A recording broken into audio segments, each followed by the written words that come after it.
of Exodus. We're on Exodus 40. So we'll be done with Exodus completely, reading the second book that Moses wrote. And then we're on to, I thought it was Numbers next, but it's no, maybe Leviticus and then Numbers. Yes. And then I think we have, Deuteronomy after that. But this is Exodus 40, setting up the tabernacle and also the Lord, or the glory of the Lord. So as soon as we hit that time in, we'll go ahead and start reading that. But while we're in here, I'll say hello to Kevin. I'll say hello to Mar if you're on rewatch. Anybody else is out there, hello. We're getting ready to read this here in just a second. So here we go. Exodus 40, setting up the tabernacle. Then the Lord said to Moses, set up the tabernacle, the tent of meeting, on the first day of the first month.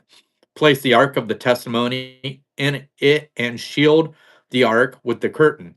Bring in the table and set out what belongs on it. Then bring in the lampstand and set up its lamps. Place the gold altar of incense in front of the ark of the testimony and put the curtain at the entrance of the tabernacle. Place the altar of burnt offering in front of the entrance to the tabernacle, the tent of meeting.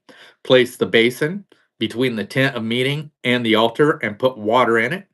Set up the courtyard around it and put the curtain at the entrance to the courtyard. Take the anointing oil and anoint the tabernacle and everything in it. Consecrate it and all its furnishings, and it will be holy.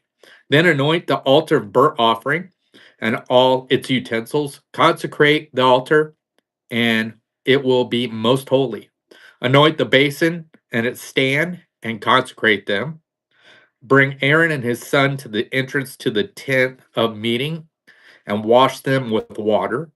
Then dress Aaron in the sacred garment, anoint him, and consecrate him, so he may serve me as a priest.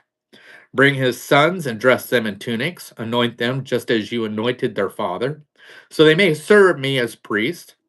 Their anointing will be to be a priesthood that will continue for all generations to come.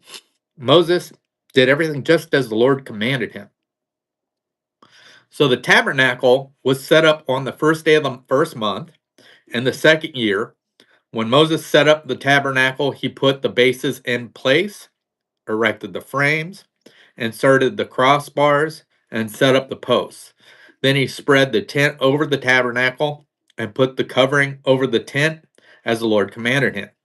He took the testimony and placed it in the ark, attached the poles to the ark, and put the atonement cover over it. Then he brought the ark into the tabernacle and hung the shield curtain and shielded the ark of the testimony as the Lord commanded him. Moses placed the table in the tent of meeting on the north side of the tabernacle outside the curtain and set out the bread on it before the Lord as the Lord commanded him.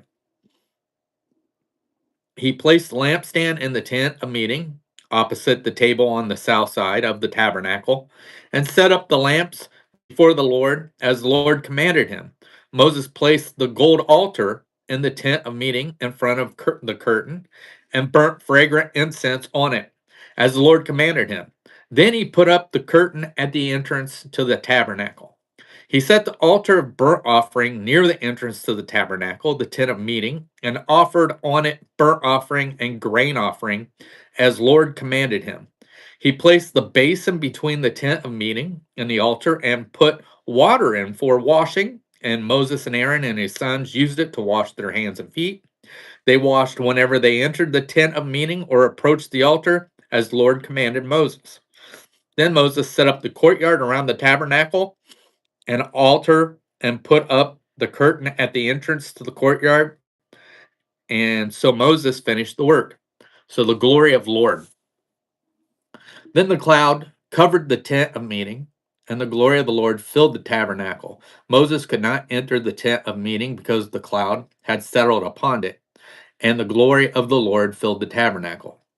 And all the travels of the Israelites, whenever the cloud lifted from above the tabernacle, they would set out. But if the cloud did not lift, they did not set out until the day it lifted. So the cloud of the Lord was over the tabernacle by day, and fire was in the cloud by night, and the sight of all the house of Israel during all their travels. So that was it. That was Exodus 40, the last chapter of Exodus. We're moving on to Leviticus tomorrow. So we'll be starting obviously with Leviticus 1. So I don't know if it has like something to start off with. Instructions for offering the burnt offerings. Okay. So that is gonna do it. Thank you guys for joining me. I hope you enjoyed this. I'll be back tomorrow night to start Leviticus. But thank you for joining me. I hope you all have a good night and we'll see you later. Bye.